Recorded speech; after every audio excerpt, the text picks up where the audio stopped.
And welcome, ladies and gentlemen, to another episode of Best Phone Plans Podcast. Tonight, I am going to be bringing down the bearer of bad news for those that did not believe in the true preachings of hashtag Telco Jesus. And with me is my anointed follower and disciple, the SMT himself. Hear ye, Praise hear me. ye. Praise be. Joking aside, it's great to see the people that are coming in. We're going to be talking about three main topics and maybe a few other tidbits, but we got some bad news when it comes to Starlink. T-Mobile is in some hot water. And then we got some pretty cool breaking news coming in from Xfinity themselves on their corporate website. But Sneed, I think we should get off right with the most interesting part, which let's talk about why Starlink is doomed.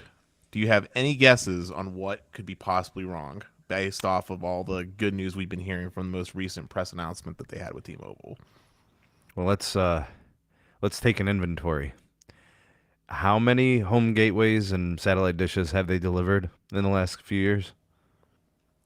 Like maybe 500,000 at Half best? a million worldwide. Yeah. Right? Worldwide. T-Mobile home internet has delivered 500 plus thousand in a single quarter in 5G home.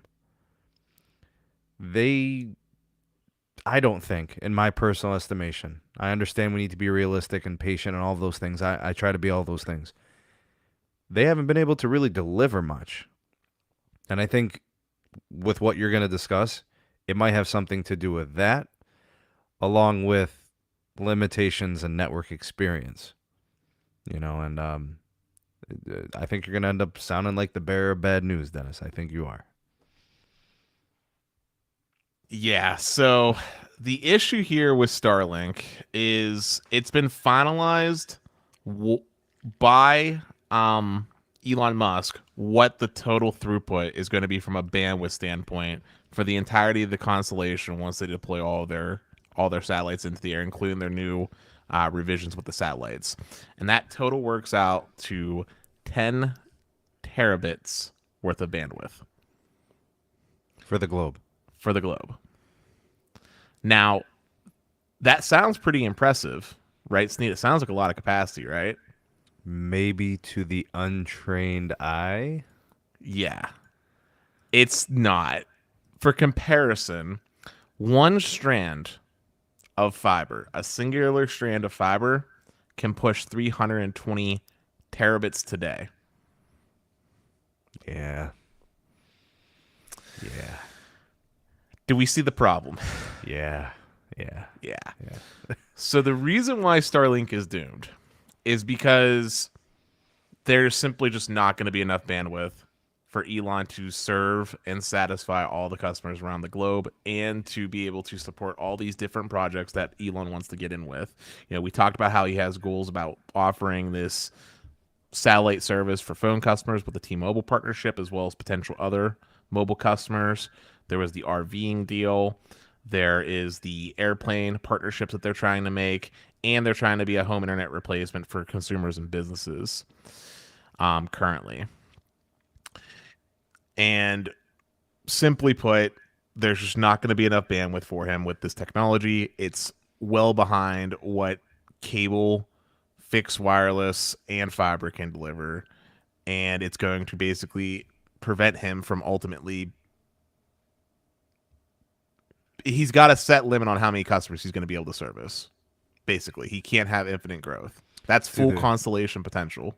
It's either that or he's going to be cutting the like the guarantee, like the capacity, the throughput guarantee. Right. So like he's basically taking a pie and he's just going to cut it into smaller pieces. If he's going to try to add more customers to just divvy up, megabits per second to each customer. Yep. That's basically it. So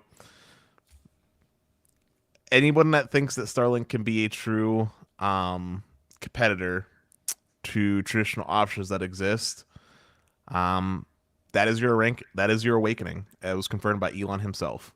That is the peak potential of the full constellation when he gets all the satellites he was talking about having in the air.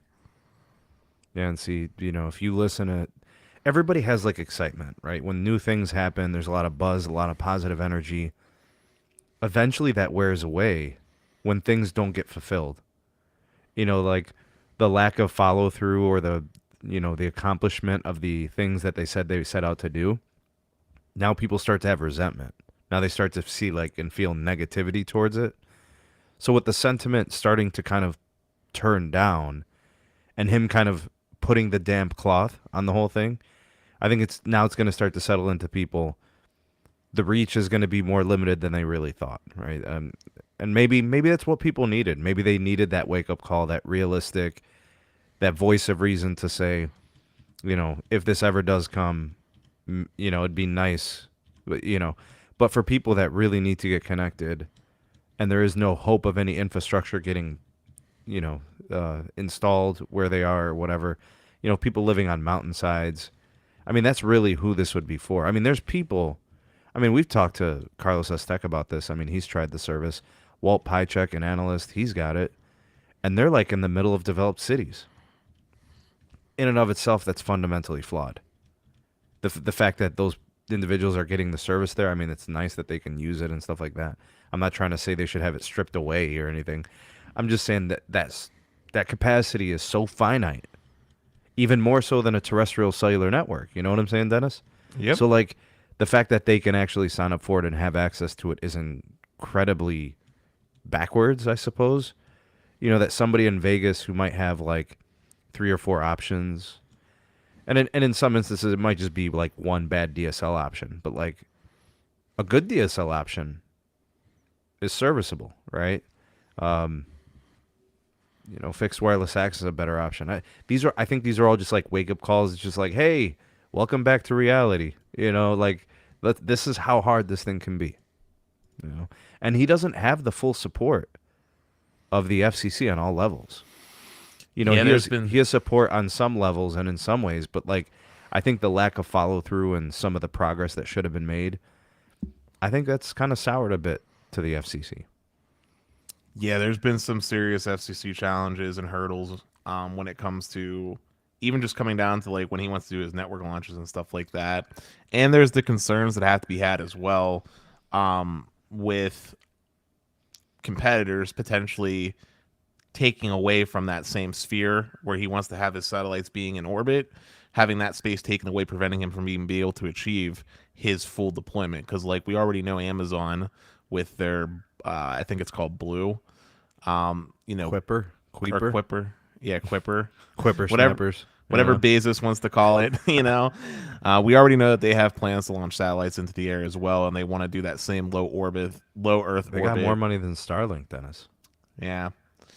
Like I said, that was peak. That was full constellation. That's the theoretical maximum amount of bandwidth that could be achieved by Starlink. Mm-hmm. Anyway, I feel like that was worth reporting. I don't necessarily think this changes much for people today, to be honest. I think people, like you said, they're in those niche situations that are in like the Appalachian Mountains are still going to be well served and happy with something like Starlink if they can get the equipment.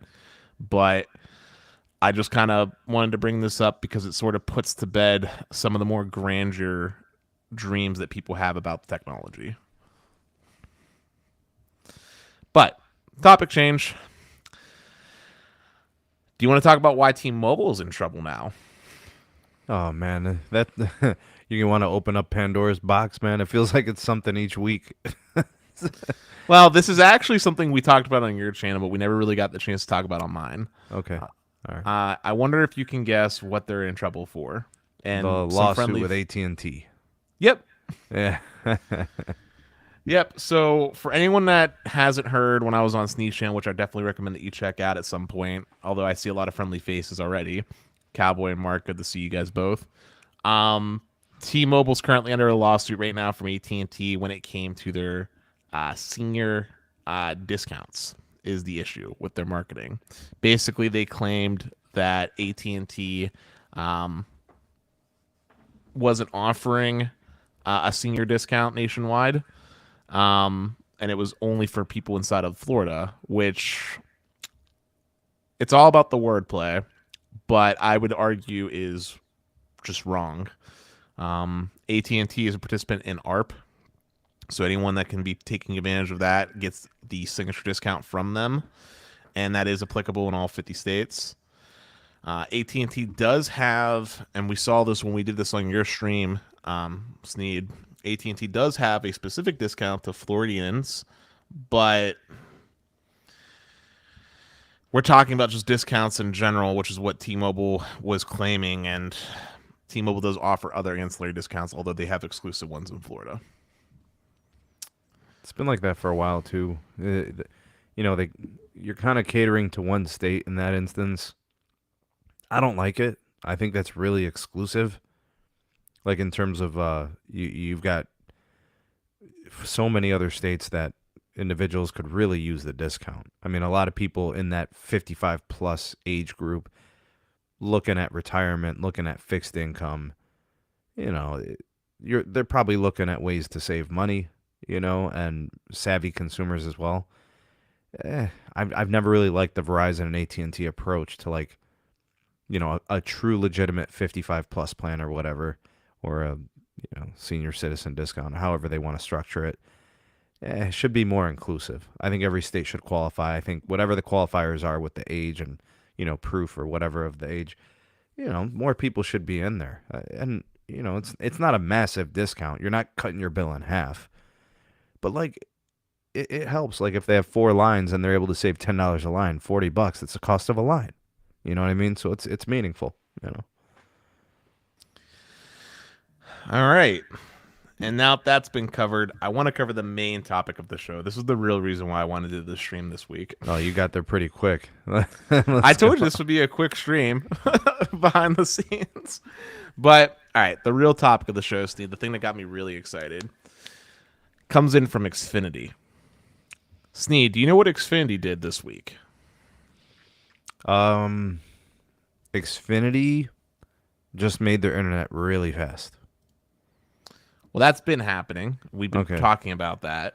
But what do you mean it's been happening? How many places does Xfinity offer 40 or 50 megabits per second uplink?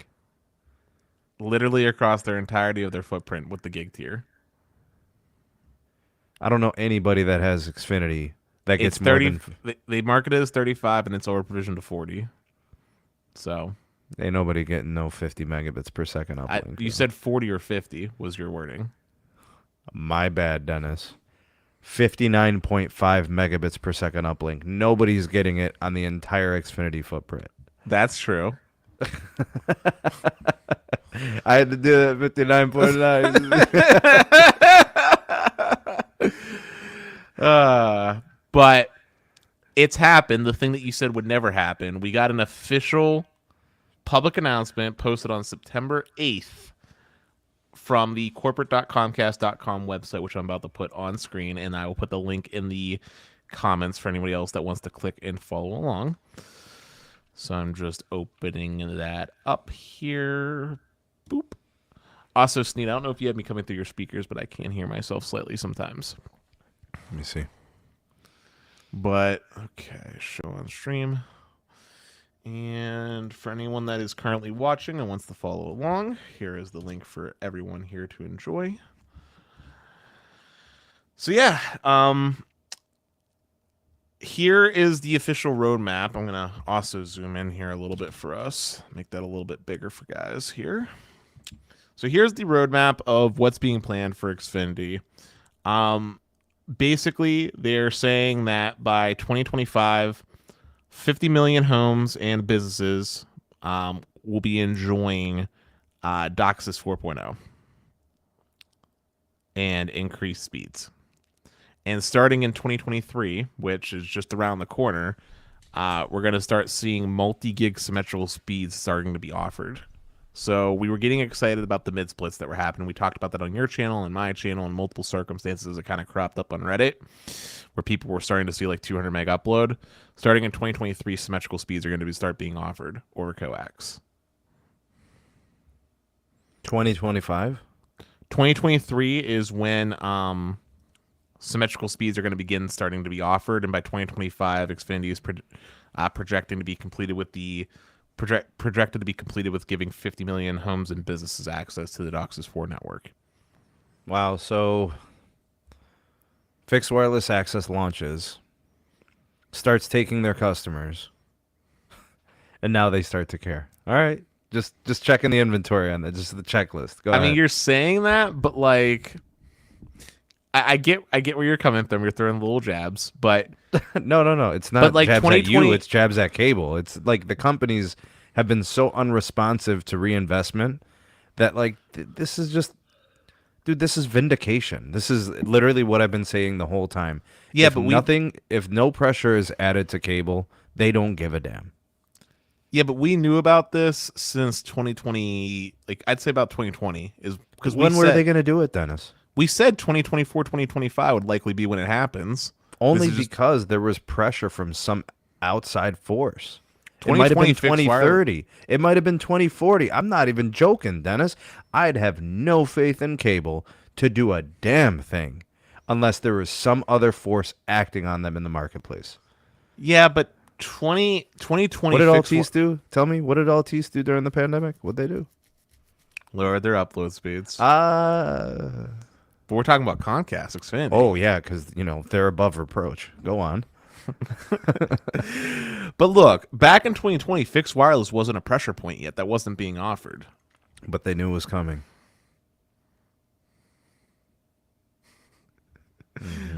That's fair. It's fair. They knew If it you could- see a hurricane coming, you can evacuate. That's fair. That's fair. Yeah. It's fair. But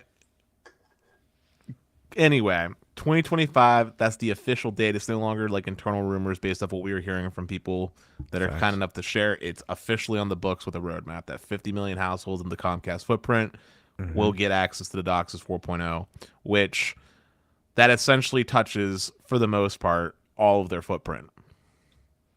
Yeah, this is going to be huge, Dennis. It's going to be huge. This puts them right up against the fiber performance. Yeah, and this is especially huge because I don't think people realize just how much market share cable has. Like you and me, right? We get real excited about fiber, right? We get all excited when we see the expansions when it comes to like smaller providers like out in New Hampshire or what have you. But Sneed, do you know what the actual market share is of fiber adoption in the US? Like, do you know how Fiber? much? Yeah. Like Frickin- if we look at the population of the country, Yeah, like if we look at the total population of the United It's- States, total footprint, how many people are able to have access to fiber?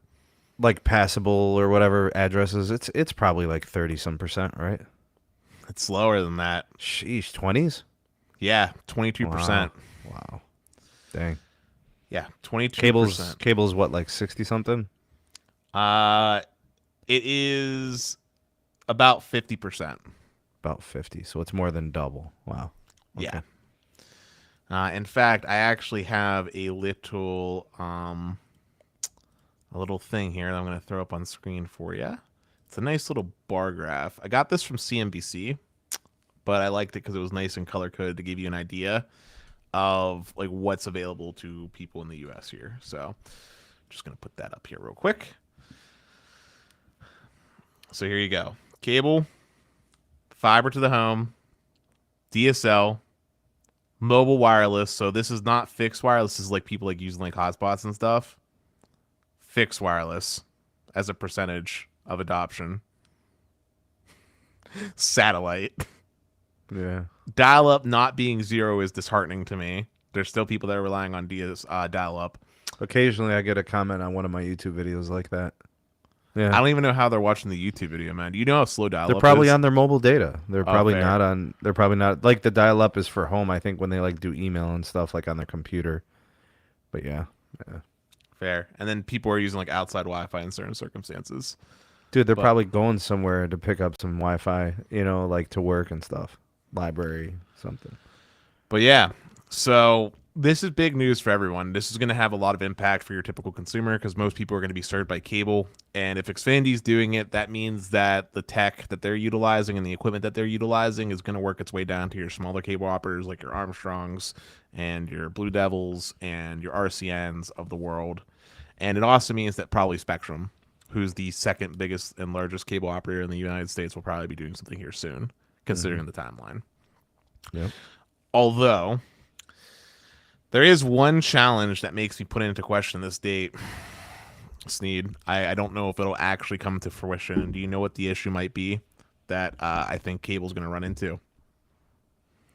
Is it a very technical thing? Nope. It's a very simple supply chain issue. Oh, okay. So it would be it would be like the gateways or whatever, the modems, like to actually do it.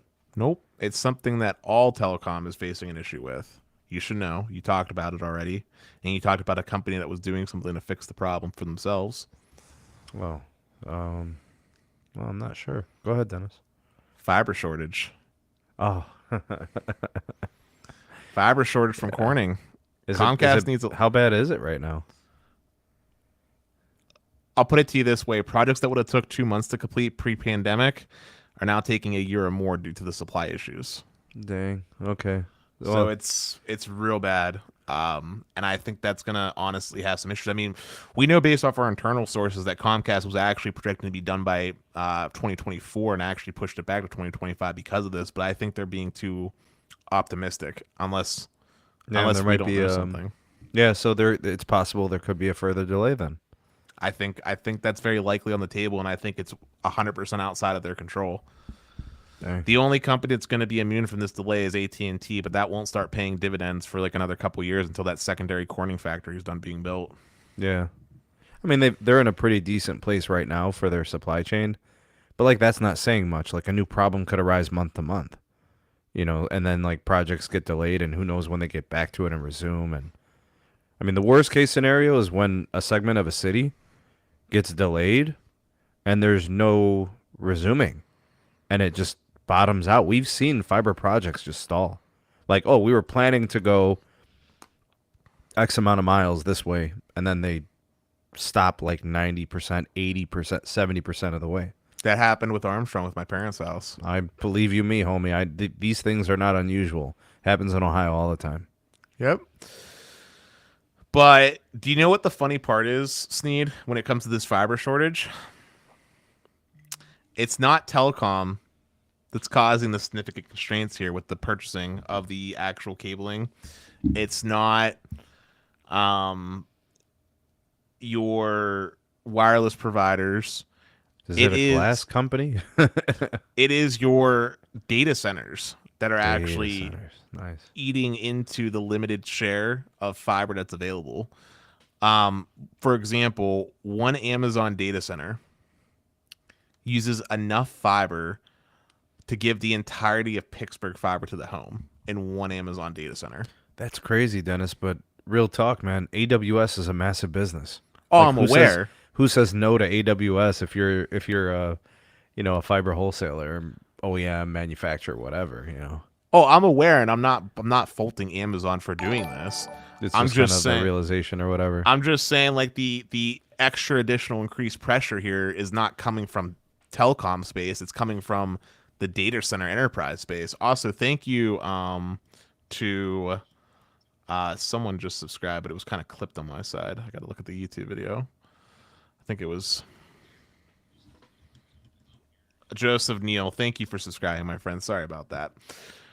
Also, we did get a couple comments real quick that we'll answer real fast here just to get those clarified for folks here. So first, Andres Ramirez, thank you so much for taking the time to watch live and ask this question or statement. He says, so he doesn't need fiber optic to get 1 gig internet.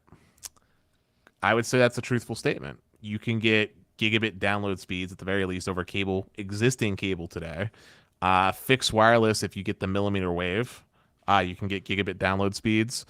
And then fiber, of course, you can get gigabit download speeds. Now, as far as upload goes, which is what's important for, say, what me and Steve are doing right now, bringing you this beautiful live stream, at this specific moment in time, the only way to get gig upload realistically is through fiber. But DOCSIS 4.0 is going to, when that gets deployed in your area, allow for you to get gigabit upload speeds as well over coax. Also, GS144, thank you as well for subscribing to the channel. I appreciate you. Welcome. Welcome. And then Trex here asked a different question. He asked, what type of symmetrical speeds do you think will release? 5 gig, 2 gig, 8 gig? Sneed, I'll let you go on that one first, then I'll make my prediction. I mean, I think the 1 gig by 1 gig plan, I think, that's a foregone conclusion. They start there. I think it would be wise to turn it up a notch, going up multi-gig because that's who they got to compete with fiber.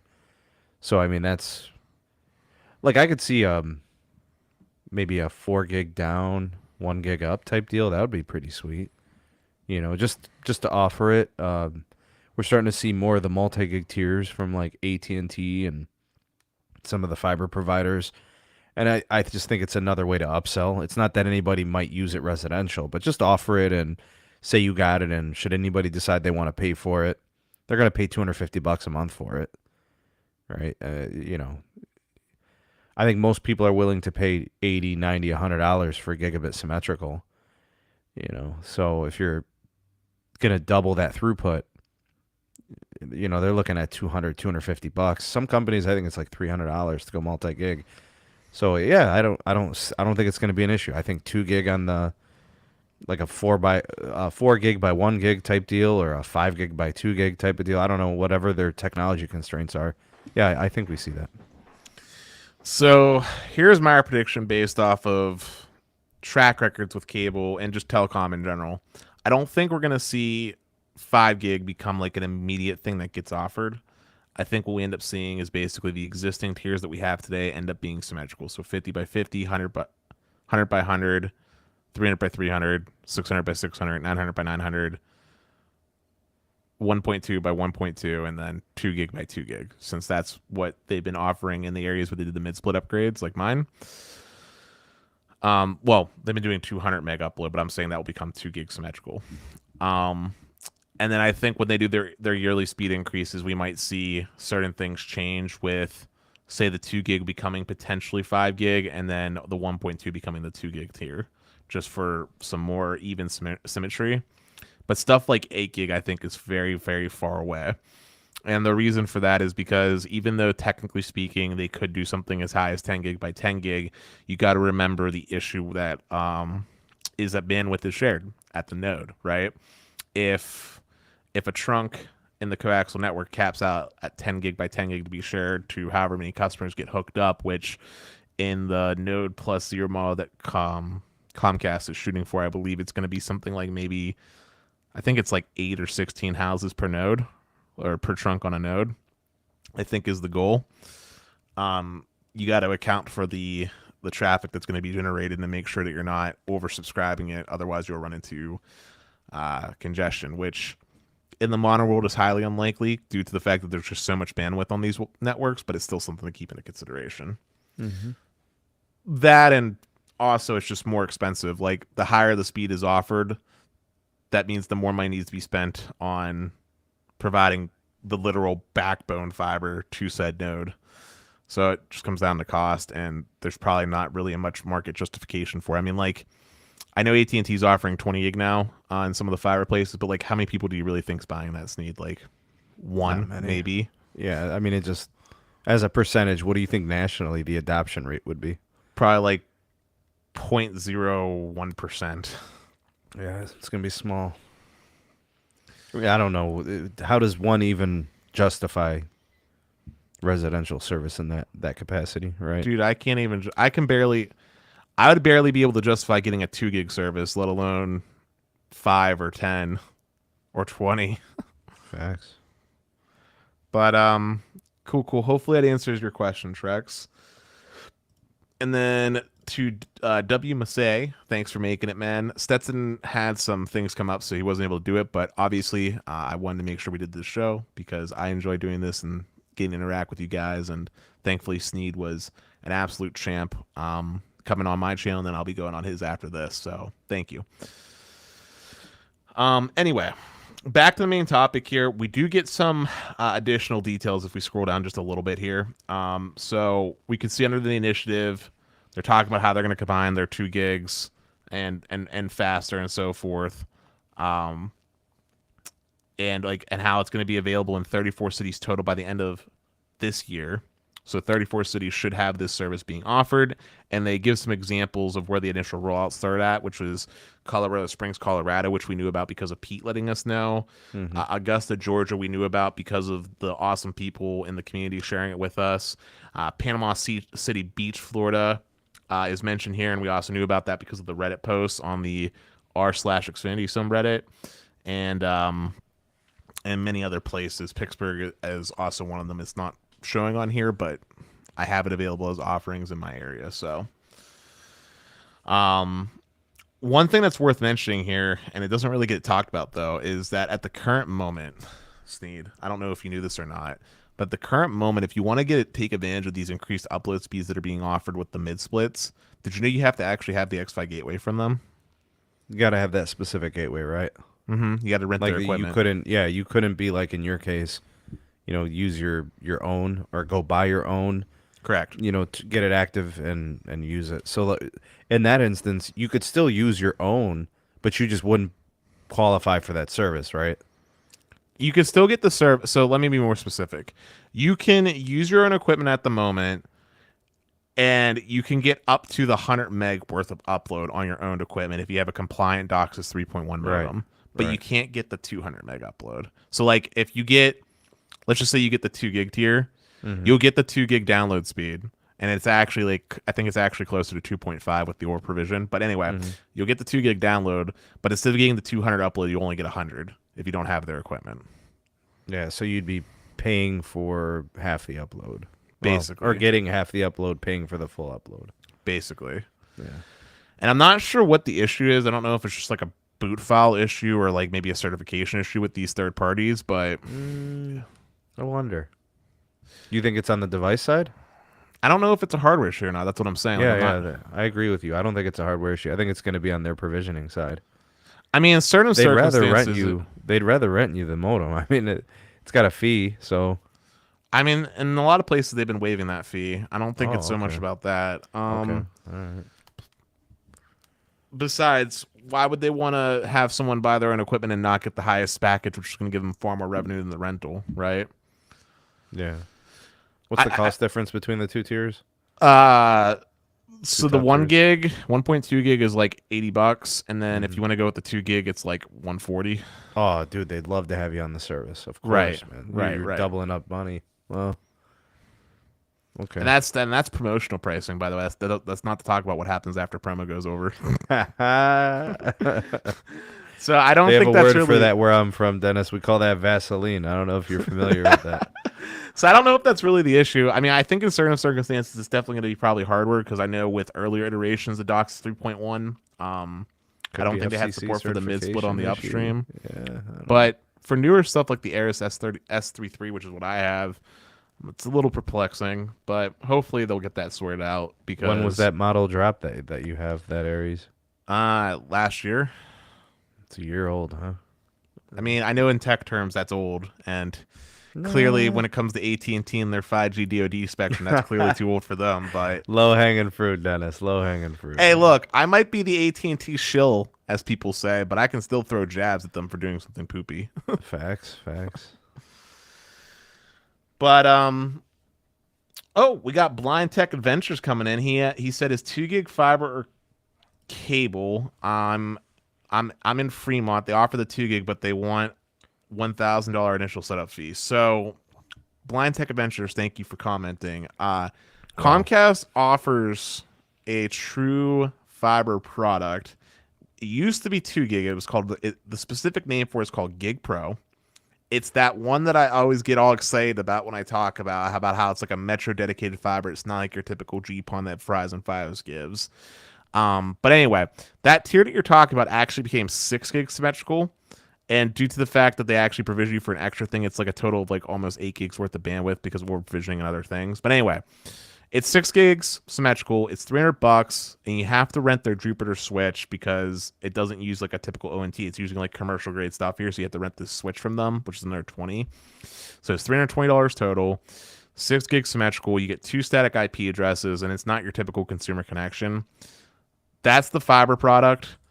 That's the one that has $1,000 install charge as well. But I don't really think you should be going after it. What I'm talking about with the 2 gig that's being offered today is cable. It's coax cable. It's 2 gig down, 200 up, and it's like $140 a month. And as far as install goes, it shouldn't require any technicians. If you've already had an existing Comcast connection before, it just should be a matter of you plugging in the modem and bada bing, bada boom, you're good. But if you do need a tech, I think Comcast charges like $100 for install, like a pro install, if you have a tech sent out. Sneed, what are your thoughts, man? You got anything you want to say to him aside from what I said? Well, that's rough, man. The setup fees are, wow, man, $1,000 in his case is pretty absurd. That's for the Gig Pro. That's the one. Yeah, because that puts you on like the business plan. So it's more than business. It's like an enterprise plan that gets sold to consumers. It's insane that it's even offered. Yeah, wow. Yeah, it's rough, man. That's a tough pill to swallow. I don't know what they're doing for the consumer side in terms of promos in your area. They could be pretty competitive Gig in pros markets and Gig where promos. people. I was just speaking about like the consumer promos. Sorry. You know, because you like when you look at what a company offers, like you look at the pro grade stuff, you look at the consumer grade stuff, the business grade stuff. You kind of see where your needs are. You know, there's certain things, there's certain perks that the business and the enterprise stuff probably offer, and I guess it all just depends on what you're trying to do. And that depends on the market. And from what I understand, these offers can be pretty competitive when there are fiber providers there, right? So there's comparable offers from other companies, 2, 3, 4 providers competing for your business. If cost is the issue, then you're probably definitely going to be looking for another option. If it's more about guaranteed service and use cases, it might be the best thing for you, you know? It just kind of depends. I recommend just shopping it, you know, like look at the other companies in the area that offer the same services, compare what they offer and look at the value and say, oh, no, I'll go with, such and such because of the pricing, or maybe it's some other things that they're able to throw in. I don't know. It just kind of depends on your needs. I would shop though. I definitely would shop. Side note, Sneed and for Blind Tech, these are the new speeds that are being offered in areas where they did the mid split so far. So you can see it here. 75 by 75, 200 by 100, 300 by 100, 600 by 100, 900 by 100, 1200 by 200, and 2000 by 200. Those are the new speeds. So they're going to do the gigabit per second downlink or higher to get the 200 meg uplink. Correct. And I'll just say for people that are on the East Coast, 75 by 75, Dennis? I mean, what's the price on that, man? What do you think they're going to sell that for? I already know what it's sold for. I believe it's $20. And then what's the next step, the 200 by 100? What are they going to sell that for? I believe it is $30. That's pretty good. You know, to get basic connectivity, that's pretty good. I would define that as more than basic connectivity. Once you're in the 200 by 100 range, I can't see most households needing more than that, to be honest. Yeah. Yeah, 200 by... yeah, absolutely. I agree. But on the East Coast, what's the price difference between the 200 and the 300? $10. That's generally the trend. So if they really needed it more, they're like, yeah, I could $40, you know. But on the East Coast, pricing gets a little bit different, and the naming gets a little bit different. So over here on East Coast, Connect is 50 by... So it's 50 by... So if you're in the upgraded market, it's 50 by 50. If not, it's 50 by 10. And it's just... It's pretty damn stupid. Anyways, go on. Anyway, so that's what it is over here on the East Coast. And then we don't have... It's not called Connect More. It's just called Performance. And Performance at the moment on the East Coast is 100 by 100 in the upgraded market. It's not 200 by 100. It's ridiculous. Fast is called Performance Pro, and that's 300 by 100 over here on the East Coast in the upgraded markets. Super fast is called Blast, which is 600 by 100 in the upgraded markets. These names, Dennis. Or 600 by 20. That's the one that I currently have at my house. 600 by 20. You're gonna get the upgraded uplink there.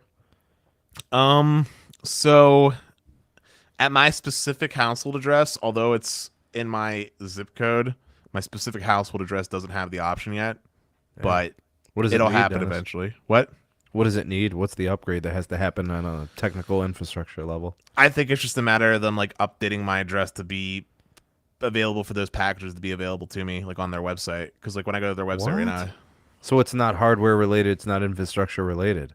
No, I literally saw them doing the construction work like a couple weeks back for my neck of the woods, and I Wow. can put in a fairly close address to me that's maybe about a half mile away, not even, that has the new offering. So I think it's just a matter of my house.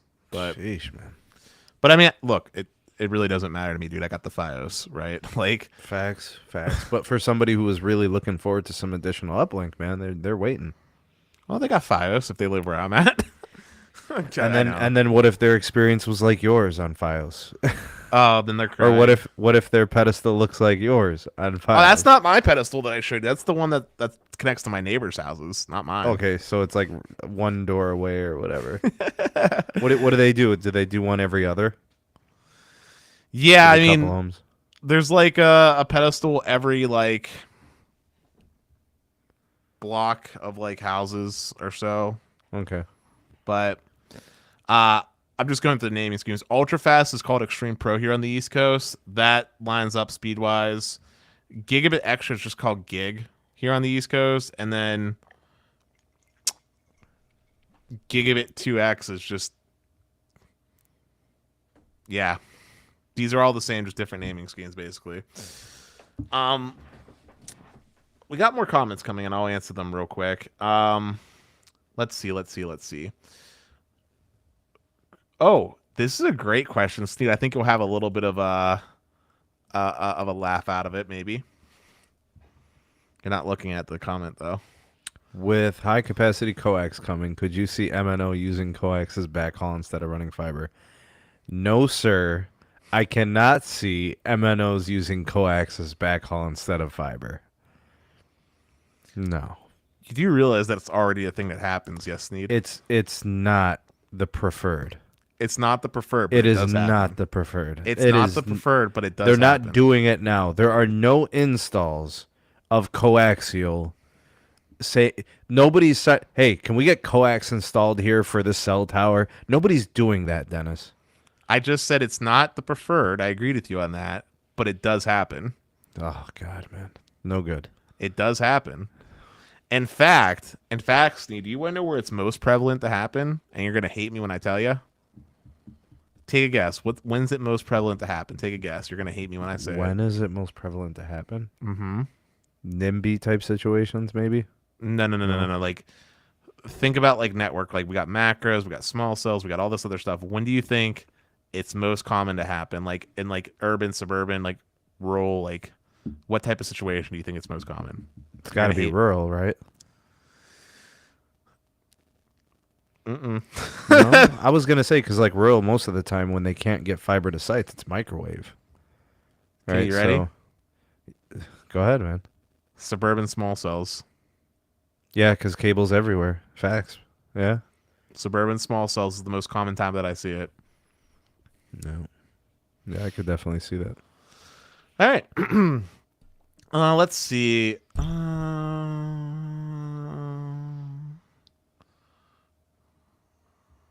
Just reading these comments. Oh, Trek said he would rather have coax than microwave. Yeah. Yeah. Yeah. Yeah. I mean, especially if you got to go multi-site. You know, you're just better off with anything wired, for sure. Well, I feel pretty good. I got to cover the really big topic that I wanted to talk about, which isn't really best firm prints proper, but I got kind of excited to at least see it. There was actually like official record now that like Comcast is committed because, as you saw by my chart, this is going to have the greatest impact for most Americans because realistically speaking, as sad as it is to say, most people won't be getting to enjoy fiber anytime soon, based off of our history when it comes to that type of investment. Got anything you want to talk about? Anything you want to bring up? Maybe something to mention as far as what's going to be talked about on your show or anything like that?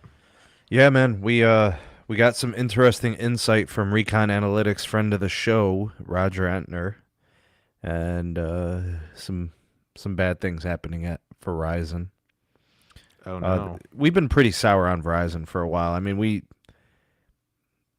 there's a lot of different ways you can kind of throw shade at Verizon. I mean, they've done it to themselves. Nobody's sabotaging Verizon. But like, sheesh, man. Can you talk about a company that is literally going nowhere fast? right? Like there's no better way to describe it. AT&T competes, AT&T promotions, AT&T value, like all these things you could make the argument for. They got a messed up billing system. Customer care might be atrocious for a lot of people. But like, when you look at the competitive landscape, I mean, they got great promotions on iPhones. They meet the demand with supply. They got great discounts. That if, when you qualify, it could really help you save money, bundling services, multi-services. Man, like, what the hell is Verizon doing? Anyway, so we're going to talk about that on my show. We're going to talk about some stuff with, like, the Verizon 5G home, Verizon mobile networking, like, in terms of the mobile service. We'll talk about AT&T, how they tie in. We'll talk about T-Mobile, how they tie in, and cable. Cable's going to come up as well. And Dennis, you, sir, will probably feel vindicated during the episode because there's a couple of things, and I always thought, like, some of your insights about cable are like 99% of the time you're right. A lot of things you say, it's very accurate. It's very much in tune with what's going on, but I mean, I think this is going to be your chance to shine in this next podcast, man. And I think for some people, it's like they didn't want this to be the case. They people don't want cable to win, but like I think they're destined to win in a way, because they've been there, they've been doing it. They're there, they got the roots in the system, So it's like, the longer the tree's been there, the harder it is to chop that thing down, dog. And that's literally, I think, probably the best analogy for it. So we'll be talking about that on my show, man. Cool. There is one last thing I wanted to say real quick because I just thought about it, Sneed. This is a quick little story time topic with Dennis. I finally got my iPhone 14 Pro Max pre-ordered. Finally. You ran to spend your $1,000. Yes, I did. Do you know what I had to do to get it done, Sneed? No idea. Who'd you buy it from, by the way? I bought it from Apple, taking advantage of the T-Mobile trade-in deal. What I had to do... I heard it was a nightmare, bro. Ordering was. Through T-Mobile, I heard was a nightmare. We should probably talk about that in the show. It was. I'll just make a long story short. I ended up having to call T-Mobile because I couldn't figure out what was going on. I actually had a great customer service experience, though, with the girl that I talked to. She called Apple for me. We did a conference call together, and we worked together to get it done. TLDR, I had to end up having her change my PIN yet again, and I changed it to a just short 6-digit version as a temporary thing. Was finally able to get through an Apple site to verify it. I think my PIN was too long for Apple to like verify or something. Like it was too complicated for them. Yeah. But once we got that done, I got it ordered. I ended up having to pay down a down payment for the first time ever when doing an iPhone purchase. It was $160 down. $160 down payment.